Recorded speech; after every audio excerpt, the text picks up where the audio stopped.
일본 사람들이 많이 기르는 그런 잉어 중에서 고이라고 하는 잉어가 있습니다. 이 잉어는 참 희한한 잉어입니다. 어항에 이렇게 넣어서 기르면 한 5cm에서 8cm 정도밖에 자라지 않는다는 것입니다. 근데 연못에 놓고 기르면 12에서 25cm 정도 자란답니다. 근데 이 잉어를 또 강물에다 이렇게 넣어서 기르게 되면 80cm에서 120cm, 1m가 넘게 자란다고 하는 것입니다. 여러분, 우리가 어떤 생각을 가지고 있는가? 이 생각의 크기, 비전, 이 꿈의 크기가 우리 삶에 놀라운 영향을 줄 수 있다는 사실을 우리는 알아야 됩니다. 최근에 미국인 전체를 대상으로 해서 조사를 했습니다. 한 통계를 냈습니다. 인구의 27%가 정부로부터 이 사회복지연금을 이렇게 혜택을 받으면서 사는 사람들이라는 겁니다. 27%가 60%는 그냥 그렇게 그럭저럭 사는 사람들이고, 인구의 10%가 그래도 그나마 성공하면서 삶을 사는 사람들이라는 것입니다. 그리고 마지막 나머지 인구 3%가 위대한 성공을 이루며 사는 사람이라는 겁니다. 미국 사람들을 대상으로 해서 이 통계 조사를 해보니까 이렇게 통계가 나왔다는 것이죠. 자, 그런데 또 다른 조사를 했어요. 무슨 조사를 했냐면 그들의 인생에 대한 태도를 조사했습니다. 인생에 대해서 어떤 태도, 어떤 자세를 가지고 삶을 사는가 조사를 했어요. 근데 27%가 미래에 대해서 전혀 생각하지 않은 것입니다. 계획하지도 않고 꿈도 없습니다. 그리고 60%는 약간 좀 생각해 보는 정도예요. 미래에 대해서, 꿈에 대해서, 비전에 대해서 조금 생각해 보는 정도예요. 그 다음에 10%는 그래도 비전이 있습니다. 꿈이 있습니다. 그래서 그 비전을 생각하면서 인생을 삽니다. 근데 나머지 3%는 분명한 비전이 있습니다. 꿈이 있습니다. 그런데 그 비전과 꿈을 글로 적어 놓습니다. 그리고 매일 아침마다 그 글을 읽으면서 그 비전을 향하여 삶을 사는 사람들이더라라고 하는 것입니다. 적당히 그저 좋은 성공을 이루는 사람과 위대한 성공을 이루는 사람의 차이 무엇일까요? 그것은 비전 선언문을 작성하는 것입니다. 내 비전, 내 꿈을 작성해 놓고 그리고 그 꿈을 날마다 상기하면서 그 꿈을 위해서 삶을 사는 사람, 그 사람이 위대한 성공을 이루며 삶을 살더라라고 하는 것입니다. 자, 오늘 본문에, 오늘 여러분 주보에 이 카드를 하나씩 다 드렸습니다. 좋은 교회를 넘어 위대한 교회로, 비전 2020. 우리 교회의 비전 선언문이라고 볼 수 있습니다. 글로 표현해 놓은 것이죠. 저와 우리 성도들이 날마다 이 비전을 읽으며 또 선포하며 그리고 이것을 위해서 기도하게 될 때 이 비전을 이루게 될 것입니다. 믿으시길 주님의 이름으로 축원합니다. 잠언서 11장의 말씀을 보게 되면 좋은 일을 애써 찾으면 은총을 받지만 그랬습니다. 우리가 비전을 설정하고 위대한 비전을 설정하고 그것을 애써 찾으면 하나님께서 도와주신다는 것이죠. 근데 반대로 이제 잠언서 29장의 말씀을 보게 되면 꿈이 없으면 사람들은 망한다 하는 말씀이 있습니다. 왜 나라가 망합니까? 환경이 그래서 그럴까요? 왜 사람들이 정말 그저 그런 인생을 살게 될까요? 환경이 그래서 그런 것이 아닙니다. 비전이 없어요. 꿈이 없으면 사람들이 망한다는 것입니다. 꿈을 가져야 된다는 사실이에요. 꿈이 없으면 사람들은 망합니다. 누군가 꿈꾸기 시작할 때 거기 바로 변화가 일어나는 것을 보게 됩니다. 모든 것은 꿈 이상으로 자라지 않습니다. 결국 인생은 두 가지 인생으로 나눌 수 있습니다. 꿈을 가진 인생이냐 아니면 그냥 생존하는 인생이냐, 생존만 하는 사람인가 라고 하는 것입니다. 교회도 마찬가지입니다. 비전이 있는가, 꿈이 있는 교회인가, 아니면 생존만 하는 교회인가. 여러분 요즘에 그런 교회 너무 많이 있습니다. 생존만 하는 교회가 많이 있어요. 그냥 목사의 생계를 위해서 존재하는 교회들이 얼마나 많이 있는지 모릅니다. 목사 월급 주는 것으로 끝이에요. 더 이상 비전도 없고 꿈도 없고 하는 일도 없어요. 그래서 곤란하겠죠, 교회가. 그런 교회들이 너무나도 많이 있다는 것이에요. 사람들도 마찬가지인 것입니다. 비전을 품고 그 비전을 향해서 삶을 사는 사람이 있고, 어떤 사람은 그냥 생존하기에 급급해서 삶을 사는 사람들이 있을 수 있다는 사실입니다. 저는 우리 교회가 그저 생존만 하는, 그저 적당한 그런 교회가 되기를 원치 않습니다. 좋은 교회를 넘어 위대한 교회가 되기를 저는 소망합니다. 그래서 비전을 정하고 우리 당회와 교역자들이, 그리고 여러분에게 비전 선언문을 나누어 드린 것입니다. 우리의 교회의 비전은 바로 이것이죠. 그 슬로건은 이것입니다. 좋은 교회를 넘어 위대한 교회로. 한번 따라서 해볼까요? 좋은 교회를 넘어 위대한 교회로. 우리는 성육신적 방법으로 위대한 계명과 위대한 명령을 실천할 때 위대한 교회가 되리라 믿는다. 이것이 우리 교회 비전 슬로건입니다. 여러분, 예수님에게는 꿈이 두 가지가 있었습니다. 하나는 뭐냐면 십자가였습니다. 예수님께서는 십자가 때문에 이 땅에 오신 것입니다. 그래서 예수 그리스도의 제자들이 어느 정도 믿음이 성장했을 때 비로소 십자가의 교훈을 합니다. 내가 이제부터 저 예루살렘에 들어가서 십자가를 지고 죽어야 된다. 그리고 3일 만에 부활하리라. 그 사실을 비로소 가르쳐 주십니다. 제자들이 잘 이해가 되질 않았어요. 근데 그것이 예수님의 꿈이었습니다. 온 인류의 죄를 대속하기 위해서 이 땅에 오신 것입니다. 이 십자가, 이것이 예수님의 꿈이었어요. 그것은 이루어졌죠. 근데 예수님의 또 다른 꿈이 하나 있습니다. 그건 뭐냐면 교회입니다. 예수님께서 십자가 지시고 3일 만에 부활하시고, 그리고 40일 동안 이 땅에 계시다가 40일 후에 승천하시면서 이 땅에 주님의 몸을 남겨주셨어요. 그게 뭐냐면 교회인 것입니다. 그래서 우리 성경을 보게 되면 교회를 가리켜서 주님의 몸 된 교회, 교회는 주님의 몸입니다. 주님은 올라가셨지만 주님의 몸을 이 땅에 남겨주신 것입니다. 그래서 교회가 주님의 희망이고 이 교회가 주님의 꿈이라고 하는 사실을 알아야 돼요. 좋은 교회를 넘어 위대한 교회가 되자, 2000명이 꿈꾸는 우리 1만 예배자를 세우자. 여러분, 이 이야기는 목사의 인간적인 야망을 채우자, 그 얘기가 아닌 것입니다. 주님의 꿈을 이루어드리자라고 하는 것입니다. 주님께서 원하시는 것은 이 땅의 이 지상의 교회가 그저 근근히 생존만 하는 그런 교회가 아니라 정말 위대한 교회로 하나님의 위대한 계명과 명령을 실천하며 그 사명을 감당하기를 원하는 그런 그 교회가 되기를 주님께서는 원하시고 있다는 사실을 알아야 하는 것입니다. 우리 모두 이 주님의 꿈을 함께 이루어드리는 여러분과 제가 되기를 주님의 이름으로 축원합니다. 자, 그렇다면 이 위대한 교회는 어떤 교회일까요? 첫 번째로 신뢰받는 교회입니다. 위대한 교회, 1만 명이 모이면 위대한 교회고, 뭐 100명이 모이면 뭐 저급한 교회입니까? 그렇지 않습니다. 수와 상관이 없습니다. 신뢰받는 교회가 되어야 하는 것입니다. 이웃으로부터 신뢰받고 이웃이 인정하는 그런 교회가 되어야 하는 것입니다. 자, 오늘 본문 함께 읽었습니다만은 이 말씀을 보게 되면 초대교회, 그 위대했던 초대교회의 모습이 나옵니다. 어떤 교회인가? 같이 한번 읽어봅니다. 47절 시작. 하나님을 찬미하며 또 온 백성에게 칭송을 받으니 주께서 구원받는 사람을 날마다 더하게 하시니라. 온 백성에게 칭송을 받았다. 신뢰를 받았다는 얘기죠. 칭송하는 것입니다. 공동번역 성경에는 이렇게 번역이 되어 있어요. 우리 다 같이 한번 또 읽어봅니다. 시작. 하나님을 찬양하였다. 이것을 보고 모든 사람이 그들을 우러러보게 되었다. 주께서는 구원받을 사람을 날마다 늘려주셔서 신도의 모임이 커갔다. 위대한 교회, 세상 사람들이 인정하는 교회, 신뢰하는 교회입니다. 우러러보는 교회입니다. 그런 교회가 되다 보니까 사람들이 늘어난 것이에요. 신도의 모임이 커간 것입니다. 그래서 여러분, 오늘 나누어진 이 카드에 보게 되면 교회 목표를 보게 되면 그 목표가 뭐냐면 이 시대에 추락한 교회의 신뢰성과 교회의 탁월성을 회복한다. 이것이 우리 교회의 목표입니다. 신뢰성을 회복하는 것, 이것이 위대한 교회이기 때문에 그렇습니다.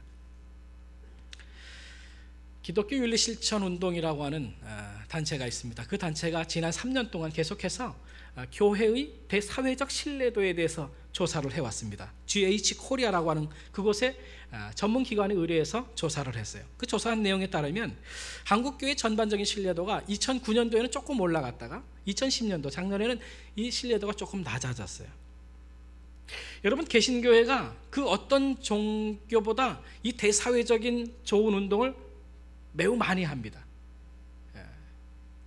60%가량을 우리가 해요. 나머지가 가톨릭 또 불교 이렇게 한단 말이죠. 그 어떤 단체, 그 어떤 종교보다 우리 개신교회가 좋은 일을 굉장히 많이 합니다. 대사회적인 봉사활동을 굉장히 많이 한다는 얘기입니다.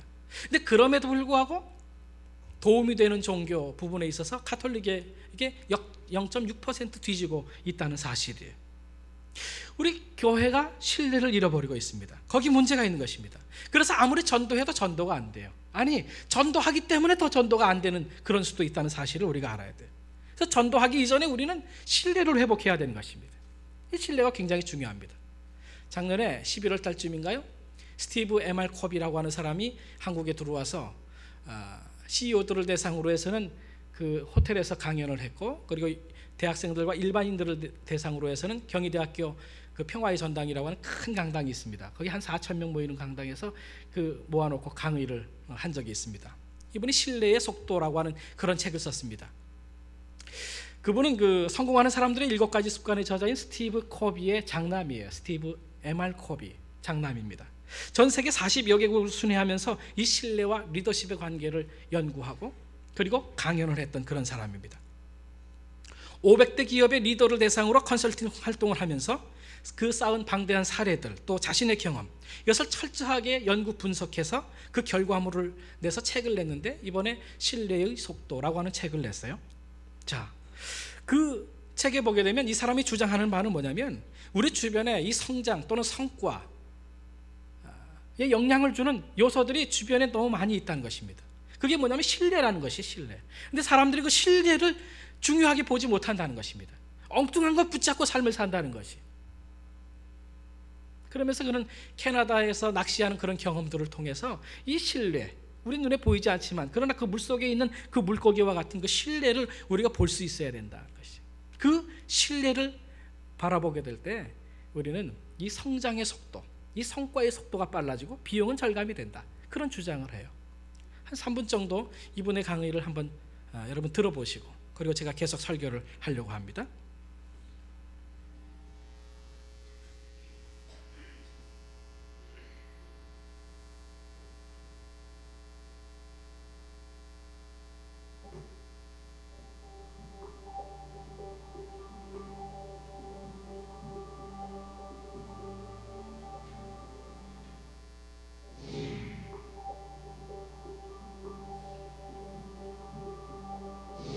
In today's global marketplace, speed is everything.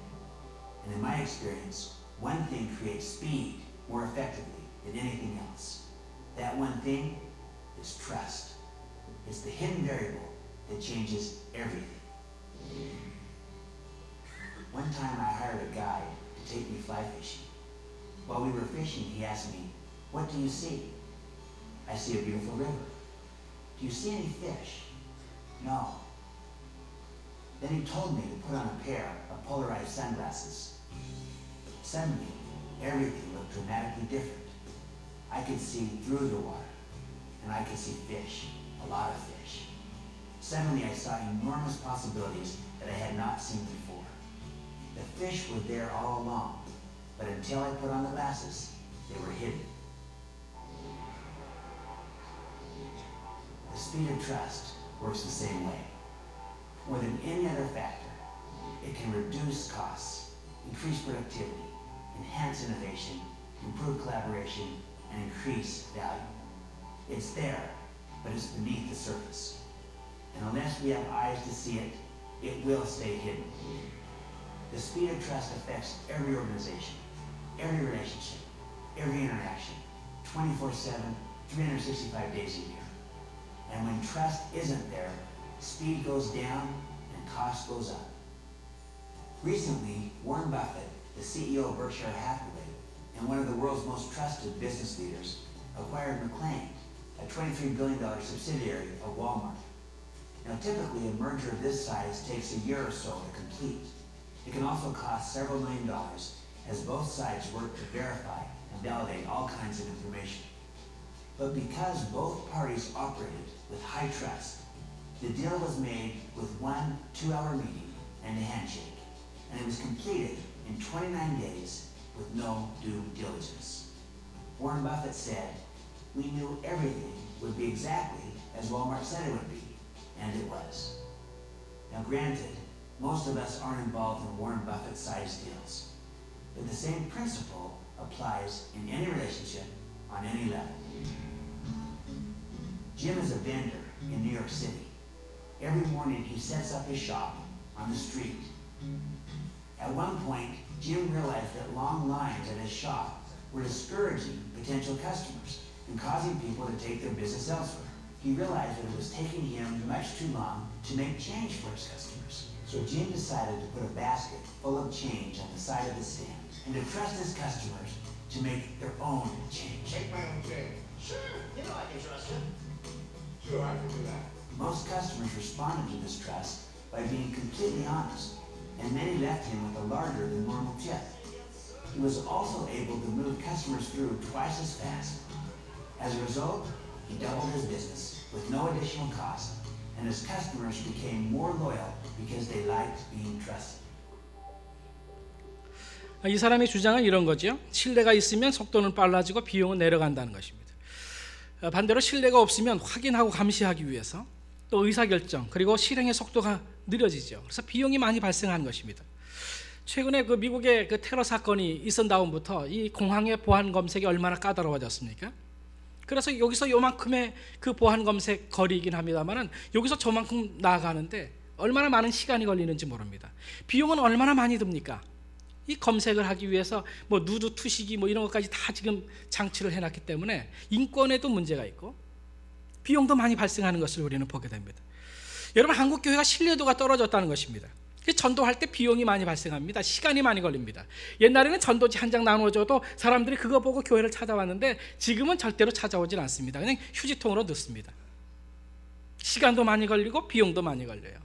뭐 대단한 유명한 연예인들 데리고 와야 사람들이 교회에 좀 오고 그렇게 합니다. 어려운 문제가 많이 있는 것이죠. 신뢰가 이만큼 중요한 것입니다. 1만 예배자를 세우자. 여러분, 이 운동은 교회의 신뢰 회복 운동입니다. 교회가 신뢰이 회복되지 않고서는 1만 예배자를 세울 수가 없는 것입니다. 그래서 1만 예배자 운동, 이 신뢰를 회복하고자 하면 성도님 한 분 한 분이 변화되어야 됩니다. 그 성품이 변화되어야 됩니다. 지도력의 쇠퇴는, 영향력의 쇠퇴의 90%는 성품에서 실패한 것입니다. 한국교회 쇠퇴의 이 90%는 이 성품의 면에서 실패한 것입니다. 신뢰를 못 받은 것이죠. 무례한 성품, 신뢰를 주지 못하는 성품으로 가득한 이 교회 지도자들 그리고 성도들 때문에 세상은 인정해 주지 않아요. 그래서 쇠퇴하는 것입니다. 우리 성품이 믿을 만한 그런 성품으로, 신뢰받을 만한 성품으로 변화되어야 되는 것입니다. 우리 교회 성장은 이 성품 때문에 잘 되기도 하고 또 안 되기도 할 것입니다. 뭐 어떤 인간적인 수단 방법을 다 동원하면 1만 명은 만들어낼 수 있을는지 모르겠습니다. 그러나 여러분, 그 1만 명이 정말 영적인 충만함 가운데서 하나님 앞에 지속적으로 예배하는 공동체로 만드는 것은 그건 쉽지 않은 것입니다. 우리의 성품 자체가 바뀌어져야 되는 것입니다. 하나님의 은혜로 우리 이웃 사람을 전도할 수 있을지는 모르겠어요. 한두 번 교회로 데려올 수 있을지는 모르겠습니다. 그러나 좋은 관계를 맺으면서, 좋은 영적 관계를 맺으면서 함께 한 교회 안에서 이 신앙생활을 계속 지속해 나갈 수 있는 것은, 그것은 쉬운 일이 아니라고 하는 사실을 알아야 돼요. 성품이 변화되지 않으면 그 교회는 성장할 수도 없고, 성장했다 할지라도 나중에 부작용이 일어납니다. 여러분, 교회가 큰 다음에 교회가 싸움박질하고 다투고 갈라지는 경우들이 얼마나 많이 있습니까? 거기까지는 됐습니다. 숫자가 모이기까지는 됐습니다. 그러나 성품이 변화되어지지 않기 때문에 그 결국 부작용이 일어나는 것을 우리는 보게 됩니다. 신뢰는 성품에서 나오는 것입니다. 전에도 말씀을 드린 적이 있습니다만은 뭐 수돗물이 좋다고 그래요. 인천도 그렇고 서울도 그렇고 정수기 물보다 또 생수보다 물이 훨씬 더 깨끗하고 좋은 물이라고 주장을 합니다. 근데 집에서 수돗물 직접 마시는 사람은 별로 없습니다. 수도관이 낡았어요. 오는 사이에 녹물이 따라옵니다. 어느 때 이 수돗물을 틀면 녹물이 쏟아지는 것을 보게 됩니다. 그것을 믿지 못하죠. 마실 수가 없는 것입니다. 우리의 성품이 녹슬었습니다. 하나님의 복음은 순수한 것입니다. 그건 좋은 것입니다. 정말 굿뉴스입니다. 그러나 그 하나님의 말씀이 우리의 성품을 통해서 이 이웃들에게 전해지게 될 때 사람들은 그것을 잘 받아들이지 못합니다. 믿지 못하는 것입니다. 보이는 하나님의 성도들을 믿지 못하겠는데 어떻게 하나님을, 보이지 않는 하나님을 믿으라고 강요하냐고, 그렇게 사람들은 이야기하는 것입니다. 비신자들이 하나님을 믿지 않겠다는 게 아니에요. 믿고 싶지 않다는 게 아닌 것입니다. 그들도 무엇인가 믿고 의지하고 싶어 해요. 우리가 인생을 어느 정도 삶을 살다 보면 우리 인간의 능력이라고 하는 것이 한계가 있다는 사실을 깨닫게 되죠. 그래서 그 어떤 절대자를 찾고 싶어 합니다. 절대적인 존재에게 내 영혼과 내 삶과 내 인생을 맡기고 싶어 하는 것이 인간이라면 그 누구든지 마땅할 것입니다. 그런데 하나님을 믿는다는 사람들을 보니까 그 하나님 믿지 못하겠다는 것입니다. 하나님을 믿는 그 교회 하는 그 행태를 보니까 도대체 그 하나님을 믿을 수가 없겠더라라고 하는 것입니다. 그것이 비신자들의 목소리인 것입니다. 신뢰를 회복해야 됩니다. 교회 지도자들과 그리고 우리 교회 모든 성도들이 그 성품이 변화되어야 돼요. 신뢰받는 성도, 교회가 돼서 우리 교회를 진정으로 위대한 교회로 만드시는 여러분과 제가 되기를 주님의 이름으로 축원합니다. 두 번째, 어떤 교회가 위대한 교회일까요? 탁월한 역량을 갖춘 교회가 위대한 교회입니다. 탁월성을 회복해야 돼요. 이 성품과 능력, 이 신뢰와 탁월성은 독립적이지 않습니다. 서로 보완되는 것입니다. 교회 사역이 탁월해야 됩니다. 세상은 빠르게 변화되고 있습니다. 탁월하게 발전하고 있습니다. 세상은. 그런데 교회는 자꾸 뒤처집니다. 옛날 교회 교육을 보게 되면 옛날에는 학교 교육보다 교회 교육이 더 우수했습니다. 근데 지금은 이 교회 교육이 학교 교육을 따라갈 수가 없습니다. 그래서 우리 총회에서 올해 그 목표가 뭐냐면 다음 세대와 함께하는 교회, 그런 표를 정했어요. 우리 교회도 그걸 염두에 둘 겁니다. 그래서 다음 세대 교육에 대해서 탁월하게 준비해 나가려고 지금 생각하고 있습니다. 실력 있는 교회와 성도가 되어야 됩니다. 무식해서는 안 됩니다. 역량이 안 되어 있는데 1만 명이 모일 리도 없고, 역량이 준비가 되어 있지 않는데 1만 명이 모여도 문제가 될 것입니다. 자, 100명의 의자밖에 없는 그 교회에 10,000명이 모여 예배하자, 그 말이 안 되잖아요. 마찬가지입니다. 물론 외적인 이 수용적인 공간, 이것은 준비할 수가 있습니다. 그러나 내적인 역량, 영적인 역량, 그것이 준비가 안 돼 있는데 1만 명이 모여서 예배할 수가 있을까요? 그럴 수 없는 것입니다. 그릇이 커야 되는 것이죠. 목사의 리더십 역량이 요만한데 어떻게 1만 명이 모일 수 있단 말입니까? 저의 리더십 역량을 키우기 위해서 저는 부단히 노력할 것입니다. 여러분, 이 당회, 교회 비전을 이끄는 당회의 그릇이 작다고 한다면 어떻게 1만 명이 모일 수 있습니까? 1만 명이 모여도 깨질 수밖에 없는 것입니다. 권사님, 안수집사님들, 교회의 일꾼들의 그 믿음의 크기가 작은데 어떻게 1만 명이 모여서 예배할 수 있습니까? 그럴 수 없는 것입니다. 우리는 모두 이 역량을 키워야 하는 것입니다. 1만의 예배자를 꿈꾸자라고 하는 이 비전은 바로 10,000명을 수용할 수 있는 그런 역량, 영적인 능력을 키우자, 그 이야기인 것입니다. 교회에는 중요한 8가지 역량이 있습니다. 여러분에게 설명을 해드리면, 첫 번째로는 사람을 세우는 리더십, 지도력이 있습니다. 두 번째로는 은사중심적 사역, 성도들이 자기의 은사를 발견해서 그 은사대로 교회를 섬기는 것입니다. 그 다음에 열정적 영성, 그 다음에 효과적인 조직, 기능적 조직입니다. 그 다음에 영감 있는 예배, 전인적 소그룹, 그리고 필요중심적 전도, 사랑의 관계. 크게 이렇게 8가지의 주요 역량이 있다. 교회 전문 학자들은 이렇게 주장을 하기도 합니다. 자, 이런 역량에 대해서 우리 교회는 어느 정도 이 건강한 점수를 가지고 있는가? 작년에 교회 전문 컨설팅 기관, 자연적 교회 성장이라고 하는 NCD라고 하는 국제 공인기관에 우리 교회를 컨설팅을 의뢰했습니다. 그래서 우리 교회 건강지수가 어느 정도 되는가를 의뢰를 했어요.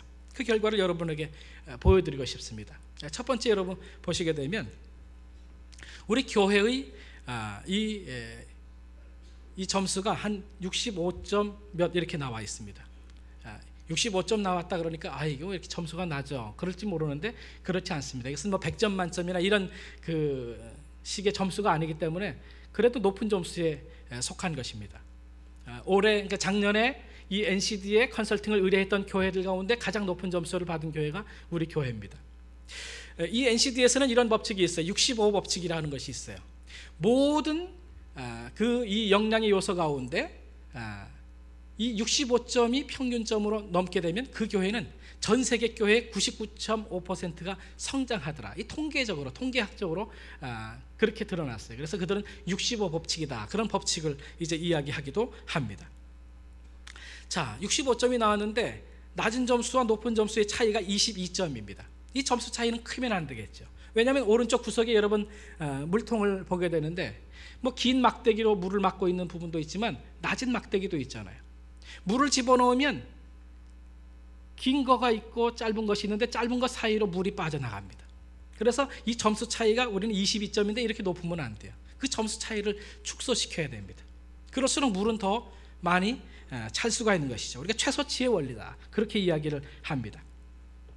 자, 그 다음 그림을 한번 보여주시면, 이것은 지난 5년 동안 우리 교회가 성장했던 그런 수치입니다. 한 2배 정도 성장을 했어요, 우리 교회가 5년 사이에. 자, 그 다음 페이지 보시면 10년 후에 우리 교회가 지금 이 분위기, 이런 역량 그대로 가면 10년 후에는 4,400명 정도의 성도가 모여서 이제 예배를 드리리라, 그렇게 이제 예측을 해주고 있는 것입니다. 이 NCD라고 하는 기관에서 그냥 이대로 가면 4,400명 정도 10년 후에 그렇게 모인다 하는 것입니다.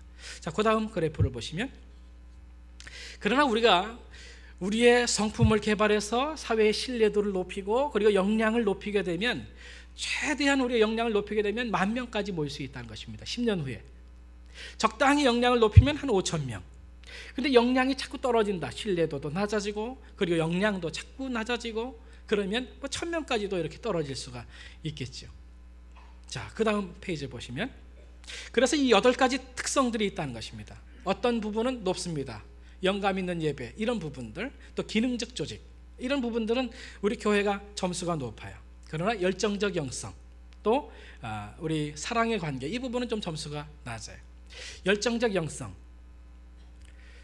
우리 교회는 저를 비롯해서 우리 모든 성도들이 다 신사들이에요. 극성 맞은 분들이 별로 없어요.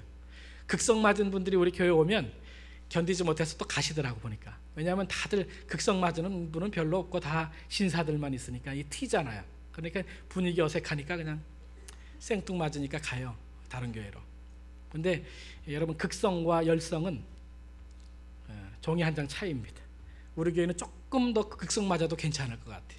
전도하는 부분에 있어서, 기도하는 부분에 있어서, 또 봉사하는 부분에 있어서 조금 더 극성 맞아도 좋겠다 하는 생각이 듭니다. 이 열정적 영성, 이 부분이 좀 점수가 낮아요.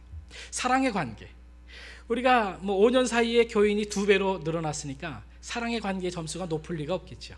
서먹서먹할 수밖에 없습니다. 근데 우리가 적극적으로 사랑해야 돼요.